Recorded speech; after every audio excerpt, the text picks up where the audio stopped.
आनंद आशुलिपि पत्र का प्रतिलेखन संख्या 7, गति 120 शब्द प्रति मिनट। प्रारंभ करें। महोदया, अंत में मैं इतना अवश्य कहना चाहूँगा कि गरीबी तो युग युगांतर से हमारे साथ लगी हुई है, बेकारी तो युग युगांतर से हमारे साथ लगी हुई है।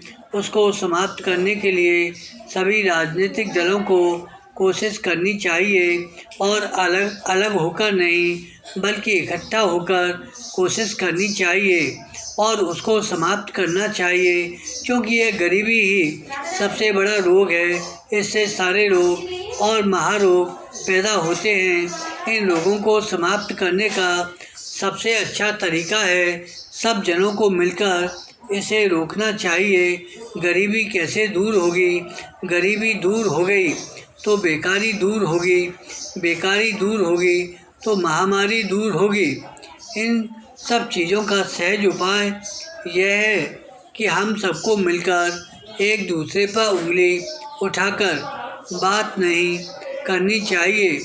राजनीति से प्रेरित होकर एक दूसरे की भर्त्सना नहीं करनी चाहिए।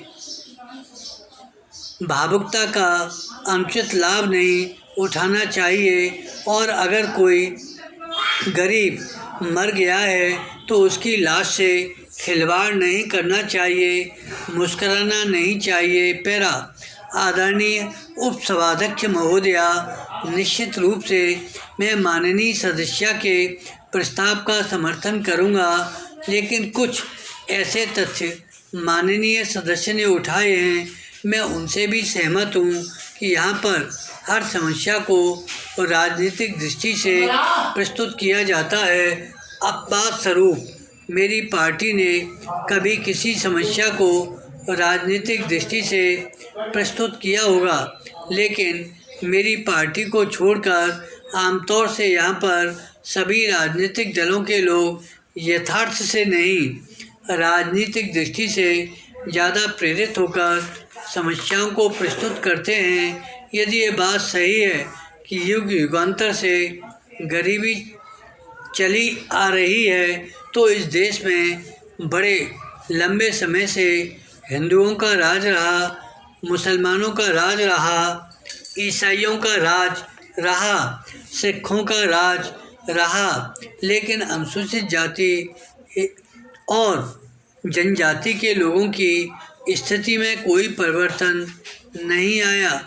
मैं सबकी बात कह रहा हूँ, इसलिए कह रहा हूँ यह सबके ऊपर लागू होती है। जितनी भी चीज़ें हैं, देश की ज़मीन है, धरती है, कल कारखाने हैं, लाइसेंस है, परमिट है, एजेंसियां हैं, दुकानें हैं, मकान हैं, फ्लैट हैं, प्लाट हैं, शासन प्रशासन, शिक्षा दीक्षा, इन सबसे वंचित रहे ये अनुसूचित जाति और जनजाति के लोग, और आज भी सारे देश में जुल्म अत्याचार के शिकार हैं। धन्यवाद।